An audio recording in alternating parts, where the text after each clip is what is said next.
এই মুহূর্তে বিধাননগর উত্তর থানার সামনে থেকে রয়েছেন আমাদের প্রতিনিধি পার্থপ্রতিম ঘোষ। পার্থপ্রতিম, গত সোমবার থেকে আজ পর্যন্ত থানায় তলব করা হয়েছিল চাকরিহারা শিক্ষক শিক্ষিকাদের, আজকে তারা যাবেন থানায়? আজকে পর্যন্ত সব মঙ্গল বুথ 3 দিন থেকে আজকে পর্যন্ত সব মঙ্গল বুথ 3 দিন ধরে কিন্তু প্রায় 8 জনকে তলব করা হয়েছে। যার মধ্যে একেবারে বিকাশ ভবনের সামনে যারা অবস্থান করছে তেমন 6 থেকে 7 জন যারা চাকরিহারা শিক্ষক রয়েছে আমরা জানতে পারি তাদেরকে তলব করা হয়।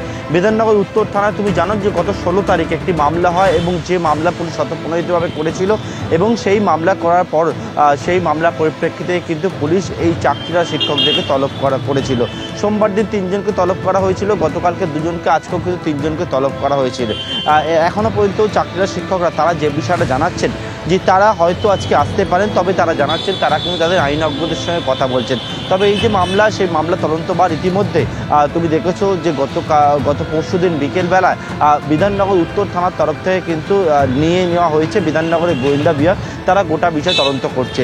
পুলিশের তরফ থেকে যে বিষয়টা বলা হচ্ছে যে গত বৃহস্পতিবার দিনকে যে পরিস্থিতি তৈরি হয়েছিল বিকাশ ভবনের সামনে এবং তারপরেই কিন্তু জিজ্ঞাসাবাদের প্রয়োজন রয়েছে চাকরিহারা শিক্ষকরা। পাশাপাশি জানাচ্ছে যারা কিন্তু চাকরি হারালেন তারা মার খেলেন এবং তাদেরকে পুলিশি তলব করা হচ্ছে তাদেরকে ভয় দেখানোর জন্য। যদিও পুলিশের দাবি যে জিজ্ঞাসাবাদের প্রয়োজন রয়েছে, যে মামলা হয়েছে সেই মামলা তদন্তের স্বার্থেই তাদেরকে তলব করা হয়েছে, ডাকা হয়েছে। এখন সকাল 11টার সময় আজকে আবারও তলব করা হয়েছে, দেখার বিষয় তারা আসেন কিনা বা হাজিরা দেন কিনা। হকের চাকরি ফেরত পেতে বিকাশ ভবনের সামনে টানা আন্দোলন চালিয়ে যাচ্ছেন চাকরিহারা শিক্ষক শিক্ষিকারা। 15 দিন ধরে তারা ধর্ণা চালাচ্ছেন, অবস্থান চালাচ্ছেন, কিন্তু এখনো পর্যন্ত রাজ্য সরকারের তরফ থেকে কিন্তু কোনো বার্তা সামনে আসেনি। আর এরই মধ্যে আজও কিন্তু থানায় তলব করা হয়েছে চাকরিহারা শিক্ষক শিক্ষিকাদের। গত 15ই মে বিকাশ ভবনের সামনে চাকরিহারাদের আন্দোলন, যে আন্দোলনে ধুন্ধুমার বাঁধে, পুলিশের লাঠির ঘায়ে একাধিক শিক্ষক শিক্ষিকা তারা জখম হয়েছেন। উল্টে তাদের বিরুদ্ধেই কিন্তু একাধিক ধারায় মামলা রুজু হয়েছে, থানায় ডেকে পাঠানো হয়েছে।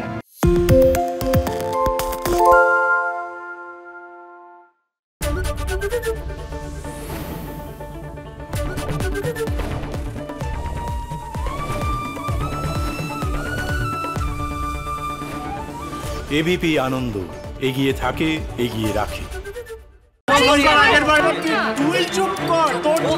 বাংলা ঝামেলা চায় না, বাংলা খবর চায়। বাংলা খবর, বাংলার খবর। সত্য অন্তহীন, সত্যের খোঁজও তাই, সত্য সন্ধানে তাই আমরা অক্লান্ত, অকুতভয়। এবিপি আনন্দ নতুন ভাবনার প্রতীক, যা মনে মুক্ত, তথ্যে যুক্ত এবং যাবতীয় সীমানার বাঁধন থেকে মুক্ত। সীমা না শব্দটির মধ্যে লুকিয়ে আছে মানা শব্দটি, যেন চোখ রাঙানি এক অদৃশ্য বেড়াজাল, যা আটকে রাখে আমাদের এক ছোট্ট গণ্ডির মধ্যে। একমাত্র সঠিক খবরই গড়ে তুলবে এক মুক্ত সমাজ।